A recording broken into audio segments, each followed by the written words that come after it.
Indian screen మీద మొదటిసారిగా వచ్చాము, కానీ వరల్డ్ సినిమాలో ఇప్పటికి అది అసలు కొన్ని వందల సినిమాలు అనుకుంటున్నా. నాకు తెలిసి హాలీవుడ్లో అయితే ఈ సినిమా ఇది ఒక అరిగిపోయిన కాన్సెప్ట్.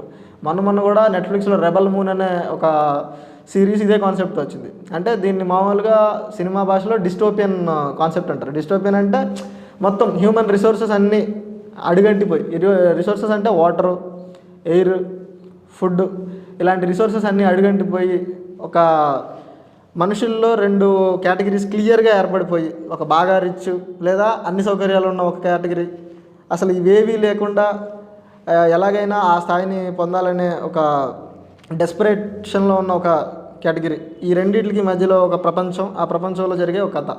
అసలు ఈ కథ అంతా ఒక హోప్ కోసం నడుస్తుంది.